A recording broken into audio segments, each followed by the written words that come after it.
এরশাদের সাথে তারপরে যাকে বলা হয় শেখ হাসিনার কখনোই ওইরকম উত্তপ্ত বাক্য বিনিময় হয়নি। তারা একে অপরের সঙ্গে কৌশল করেছেন এবং একে অপরকে ব্যবহার করার চেষ্টা করেছেন এবং উভয়ই কিন্তু একটা নির্দিষ্ট সময় পর্যন্ত দীর্ঘকাল তারা ক্ষমতায় থেকেছেন এবং ক্ষমতার অংশীজন হয়েছেন। তো সেই দিক থেকে সেই বিএনপি প্রতিষ্ঠা হওয়ার পর থেকে আজ অবধি জামাতের সঙ্গে বিএনপির যে কৌশলগত সম্পর্ক, সেই সম্পর্কে মাঝে মধ্যে টানাপোড়েন হয়েছে খুব অল্প সময়ের জন্য, কিন্তু আবার দীর্ঘমেয়াদে তাদের বন্ধুত্বটাই বেশি। এখন তাদের যে শত্রুতা চলছে, তাদের যে মতদ্বৈততা চলছে, এটি একেবারে খুব অল্প সময়ের জন্য। আর তাদের মধ্যে মূলত মনস্তাত্ত্বিক যে দূরত্ব, সেটা তৈরি হয়েছিল 2017 সন থেকে। 2017 সালে সেই দূরত্ব সত্ত্বেও তারা 2018 সনে একসাথে নির্বাচন করেছে, কিন্তু ওটা কেবলই ছিল একটা নির্বাচন এবং জামাত জানতো যে এই নির্বাচন ফলপ্রসূ হবে না এবং জামাত জানতো যে এই নির্বাচনে মূলত বিএনপি ধরা খেতে যাচ্ছে এবং বিএনপির কেন্দ্রীয় কমান্ডের অনেক নেতৃবৃন্দ রয়েছেন, তারাও মানে 2018 নির্বাচনের যে রাতের ভোট, এই সম্পর্কে আগেই ওয়াকিবহাল ছিলেন। তো এ নিয়ে অনেক চক্রান্ত আছে, অনেক কথা আছে, অনেক ভারতীয় তথ্য রয়েছে, মোসাদের গেম রয়েছে, মিক্স রিমিক্স রয়েছে। এগুলি হয়তো আগামীতে আরো বিস্তারিত যাকে বলা হয় জানা যাবে। তো জামাত যে কাজটি করেছে সেটি হলো 2018 সনে জামাত নির্বাচনে অংশগ্রহণ করেছে, কিন্তু আওয়ামী লীগের লোকদের দ্বারা বিএনপির লোক যেভাবে ক্ষতিগ্রস্ত হয়েছে সেইভাবে জামাতের লোক কিন্তু ক্ষতিগ্রস্ত হয়নি। এর কারণ হলো তারা প্রথম থেকেই বুঝতে পেরেছিল যে এরকম একটা পরিস্থিতি তৈরি হয়েছে। ফলে আপনি গিয়ে দেখুন নির্বাচন সংক্রান্ত বিষয়ে বিএনপির প্রার্থীদের বিরুদ্ধে যে মামলা হয়েছে, তারা যেভাবে লাঞ্ছিত হয়েছে, যেভাবে অনেকে পিটুনি খেয়েছেন, অনেকের মানে নাক মুখ ফেটে গেছে। আপনি মেজর আক্তারের কথাই চিন্তা করেন, তার মতো মানুষকে পিটিয়ে মাথা ফাটিয়ে দেওয়া হয়েছে। আপনি এলডিপির কর্নেল অলি সাহেবের ছেলে তো প্রায় মরেই গিয়েছিল, উনি ধরে নিয়েছেন যে তার ছেলে মারা যাবে এবং তিনি নিজে তার এই দীর্ঘ রাজনৈতিক জীবনে যত বিপর্যয়ের মধ্যে পড়েছেন সবগুলো একত্র করলো 2018 সনের যে বিপর্যয়, সেই বিপর্যয়ের সঙ্গে তিনি অন্য কিছু তুলনা করেন না। তো সেই দিক থেকে জামাতের যে ক্ষয়ক্ষতি, নাস্তানাবুদ হওয়ার যে ইতিহাস, এটি খুব অল্প। এর কারণ হলো জামাত পরিস্থিতি বুঝতে পেরেছিল। একইভাবে এই যে এখন 2025 সন চলছে, কিংবা ধরুন তার আগের এক বছর আগে 2024 সনের আগস্ট মাসের 5 তারিখে, তো 5 তারিখের যে ঘটনা প্রবাহ, তখন থেকে আজ অবধি যা কিছু ঘটে চলেছে পুরোটাই জামাতে নখদর্পণে। 5 তারিখে যে এরকম একটা ঘটনা ঘটবে, এটা 3 তারিখে জামাত যেভাবে বুঝতে পেরেছিল, বিএনপির একটি লোকও বুঝতে পারেনি। আবার 5 তারিখে তাদের যে কি করণীয়, এটা নিয়ে জামাত যে সিদ্ধান্ত নিতে পেরেছিল, বিএনপি সে সিদ্ধান্ত নিতে পারেনি। ডক্টর মোহাম্মদ ইউনূসের সঙ্গে জামাতের সম্পর্ক কেমন? জামাত সিদ্ধান্ত নিয়েছিল একেবারে ফটাফট, কিন্তু বিএনপি সময় নিয়েছে। এরপর এখন পর্যন্ত জামাত তার 3 থেকে 4টি গোল, মানে plan A, plan B, plan C, 3টি প্ল্যান নিয়ে তারা এগোচ্ছে। অথচ এখন পর্যন্ত বিএনপি নির্বাচনের বাইরে তাদের কোনো প্ল্যান বি এখন পর্যন্ত আমি শুনিও নি, দেখিও নি। ফলে কি হচ্ছে, কতগুলো বিষয়াদি দিয়ে। প্রথমত ঈর্ষা, জামাত এবং বিএনপির মধ্যে যে ঈর্ষা। জামাত বিএনপিকে মনে করে যে তারা যে ইসলামাইজেশন করতে চায় বা তাদের দল যে মুসলিম জাতীয়তাবাদী নাম ধারণ করে, এটার মূল যে স্পিরিটটা, এটা জামাতের মাধ্যমে আসে। এখানে হলো বিএনপির লোকজনের যে অন অ্যাভারেজে নামাজ পড়া, ধর্মকর্ম করা, এগুলো আওয়ামী লীগের লোকের চেয়ে বেশি, এরকম কোনো প্রমাণ নেই। তো বিএনপির যে বিসমিল্লাহির রহমানির রহিম ধর্মভিত্তিক রাজনীতি, এর মূল যে স্পিরিট, এটা জামাত দেয়। তো বিএনপির কৃতজ্ঞ থাকা উচিত। দ্বিতীয়ত, যখন জিয়াউর রহমান সাহেব আসলেন সেই 8ই নভেম্বর মাসে 8 তারিখে 1975, তখন কোনো সংঘবদ্ধ রাজনৈতিক দল তাকে সমর্থন দেয়নি। এর কারণ হলো যে 2024 সনের আগস্ট মাসের 5 তারিখে যেভাবে বাংলাদেশের অবস্থা ছিল, ঠিক একই অবস্থা তখন ছিল, যে তখন সারা বাংলাদেশে বাকশালের বাইরে আর কোনো রাজনৈতিক দল ছিল। একমাত্র মুসলিম লীগ এবং জামাত। জামাত নিষিদ্ধ, মুসলিম লীগ নিষিদ্ধ ছিল কিনা আমি বলতে পারবো না। তো যাই হোক, এনিওয়ে এই দুটো দলের মধ্যে জামাত একেবারে সবার আগে যেভাবে জিয়াউর রহমানের পাশে এসে দাঁড়িয়ে ছিল, পরবর্তীতে জিয়াউর রহমান সাহেব জামাতকে আসলে অনেকটা সাইড লাইনে নিয়ে যায়। এর কারণ হলো তাদের যে কর্মকাণ্ড এবং তাদের যে চিন্তা চেতনা, পাকিস্তানপন্থী চিন্তা চেতনা, ওটা জিয়াউর রহমান সাহেব ওই মুহূর্তে পছন্দ করেন। তো ওটা ভিন্ন প্রসঙ্গ। এটি নিয়ে জামাতের মনে অনেক ক্ষোভ রয়েছে, ক্রোধ রয়েছে। তো একইভাবে বিএনপি যেটা মনে করে জামাতের ঠিক কাউন্টার, যে জামাতের যে অস্তিত্ব এটা তো বাংলাদেশে তারাই প্রতিষ্ঠা করেছে। জামাতকে ফুলে ফলে শোভিত করার জন্য যা কিছু করার দরকার সবই তারা করেছে। তো কাজে জামাতে কোনো নড়াচড়া বা কোনো কথাবার্তা বা ঘাড় উঁচু করা, এটা বিএনপিকে অতিক্রম করবে, এটা বিএনপি কোনো অবস্থাতে মেনে নিতে পারে না। কিন্তু এই বর্তমান জামানাতে জামাত অনারে ছাড়ে, তাদের পূর্ণ শক্তি নিয়ে তারা মাথা চাড়া দিয়ে উঠেছে। তাদের যেখানে যতটুকু করা দরকার একেবারে ঝড়ের গতিতে ডক্টর মোহাম্মদ ইউনূসের প্রশাসনকে ব্যবহার করে তারা অনেক কিছু ইতিমধ্যে করে ফেলেছে, যেটা বিএনপি বুঝতেই পারেনি। তারা যখন বুঝতে পেরেছে তখন দেখলো যে বড় বড় পদ পদবীগুলো জামাতের দখলে চলে গেছে।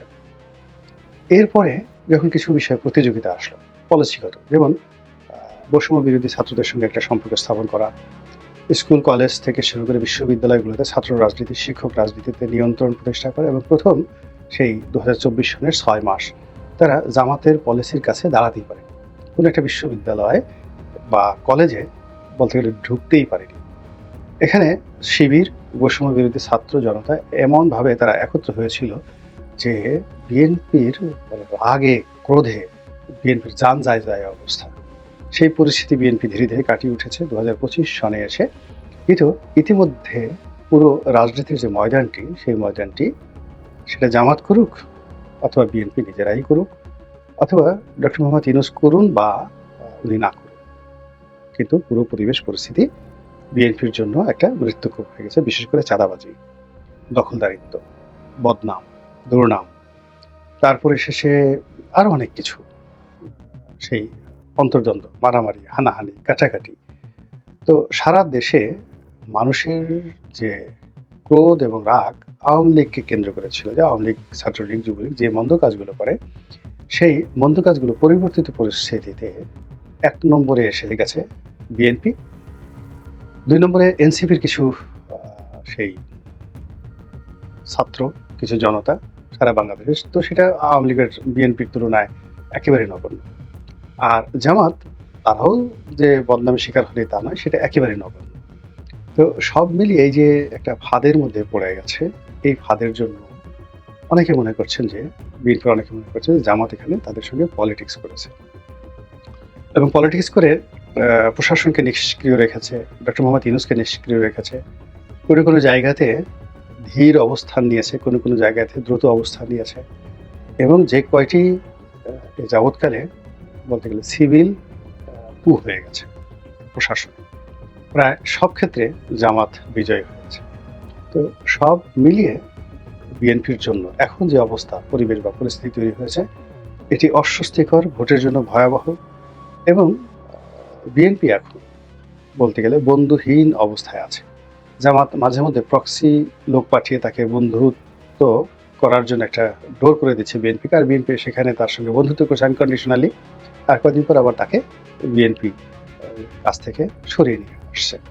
এই যে ইরান যেভাবে প্রক্সি ওয়ার করে, ইসরায়েলের বিরুদ্ধে সবসময় ব্যস্ত রাখে, তো তদ্রূপ রাজনীতিতে জামাত অনেকগুলো প্রক্সি সে যুদ্ধ করছে, প্রক্সি বন্ধুত্ব করছে, এবং প্রক্সি পরিবেশ পরিস্থিতি তৈরি করছে, এবং সেখানে গিয়ে যখন বিএনপি লোক হুড়মুড় করে পড়ছে, তারা একটার পর একটা বিপদ এবং বিপত্তিতে পড়ে। যেমন দেখা গেল, মানে এই দেশের বড় বড় শিল্প গ্রুপ, এগুলো এখন এই মুহূর্তে আসলে বললে বিএনপি বা জামাত উভয়ের জন্যই খুব বিব্রতকর অবস্থা হয়ে যাবে। কিন্তু যে কথাগুলো এখন চরমনার পীর সাহেবের যে বক্তব্যগুলো ভাইরাল হয়ে যাচ্ছে, চাঁদাবাজি নিয়ে, পল্টনের চাঁদাবাজি, টাকা দেই পল্টনে, চলে যায় লন্ডনে, এই সমস্ত কথাবার্তা। তো এই জিনিসগুলোর যে শুরুটা, সেই শুরুটা যে কিভাবে হলো সেটা খুঁজতে গিয়ে বিএনপির বেশিরভাগ নেতাকর্মী মনে করে যে এটা একটা জামাতি চাল বা জামাতি পলিসি। মাত্র কয়েক ঘন্টার ব্যবধানে ঘটে যাওয়া ভিন্ন ভিন্ন আঙ্গিকের খুবই গুরুত্বপূর্ণ 4টি ঘটনার কথা একটু উল্লেখ করতে চাই। মুহূর্ত কত ঘটনায় ঘটছে, 4টি ঘটনা একটু সুনির্দিষ্টভাবে তুলে ধরলে খুব স্পষ্টভাবে বোঝা যাবে যে আমরা কোথায় আছি, কোথায় যাচ্ছি, কোথায় যাচ্ছে দেশ। 1 নম্বর হচ্ছে হাসনাত আব্দুল্লাহ গণমাধ্যমকে হুমকি দিয়েছেন, আমরা সবাই জানি। পরবর্তীতে তিনি আত্মপক্ষ সমর্থন করে ফেসবুকে একটি স্ট্যাটাস দিয়েছেন, যেখানে আবার জাতীয় প্রেস ক্লাবের সিনিয়র সাংবাদিকদের উদ্দেশ্যে হুঁশিয়ারি উচ্চারণ করেছেন। দ্বিতীয়টি হচ্ছে মৌলভীবাজারে বৈষম্য বিরোধী ছাত্র আন্দোলন চলাকালীন সময়ে হামলার অভিযোগে আটক একজনের জামিনের প্রতিবাদে সেখানকার ডিসি অফিস এবং এসপি অফিস ঘেরাও করা হয় মঙ্গলবার। তৃতীয়টি হচ্ছে গণমাধ্যমকে হাসনাত আব্দুল্লাহ যখন প্রকাশ্যে হুমকি দিচ্ছে, তার বিপরীতে আবার নাটোরে এনসিপির কর্মসূচির সমালোচনা করে ফেসবুকে একটি কমেন্ট করেছেন একজন, তাকে আটক করা হয়েছে।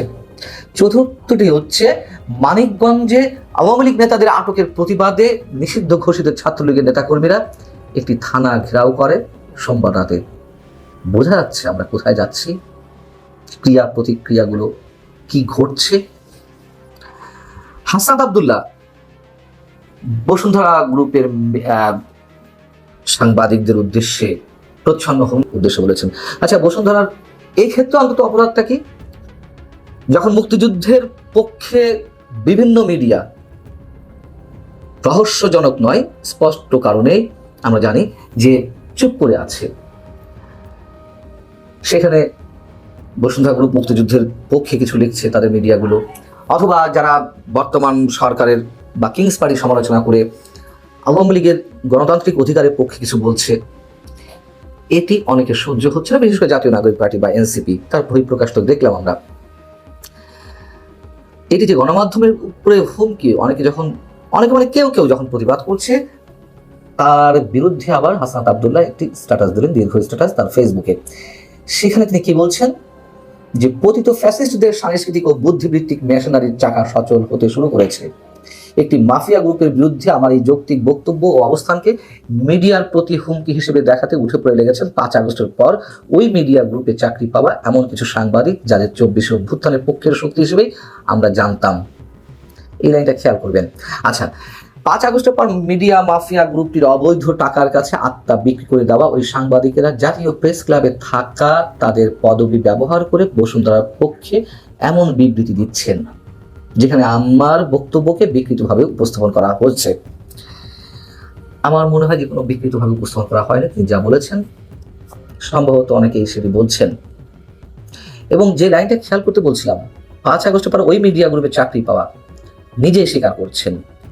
আওয়ামী লীগ আমলে যেমন আওয়ামী লীগের দালাল হিসেবে চিহ্নিত অনেক সাংবাদিক বড় বড় পদবি দখল করেছিলেন, তার মানে এই আমলেও ঘটছে, ব্যতিক্রম তো কিছু নেই। আবার তাদের বক্তব্য এখন এনসিপি, জাতীয় নাগরিক পার্টি বা সরকারের স্টেক হোল্ডার যারা রয়েছে তাদের বিরুদ্ধে জানাতে তাদের আর সহ্য হচ্ছে না। কি অদ্ভুত! গণমাধ্যম তো অবশ্যই সবার পক্ষে বলবে, এবং আওয়ামী লীগের সময় মিডিয়ার যে চরিত্র ছিল, এখনো হাতে গোনা 2-1টি ছাড়া বাকি সব মিডিয়া একই ধরনের চরিত্র অবলম্বন করছে। বর্তমান ক্ষমতাসীনদের পক্ষে বা ক্ষমতা কেন্দ্রিক রাজনীতি যারা করছে তাদের পক্ষে কথা বলছে। এখন মুক্তিযুদ্ধের পক্ষে কিছু মানুষ যারা কথা বলছে তাদের বক্তব্যগুলো বসুন্ধরা গ্রুপের মিডিয়াগুলো তুলে ধরছে। কালের কণ্ঠ, বাংলাদেশ প্রতিদিন, বাংলাদেশ 24, বা তাদের electronic channel news 24, Daily Sun, এটি তাদের সহ্য হচ্ছে না। কথা বলতে হবে একপাক্ষিকভাবে, আওয়ামী লীগের বিরুদ্ধে কথা বলতে হবে। আওয়ামী লীগের নেতা কর্মীদের কোনো গণতান্ত্রিক অধিকার নেই। আওয়ামী লীগের সমর্থক যে কোটি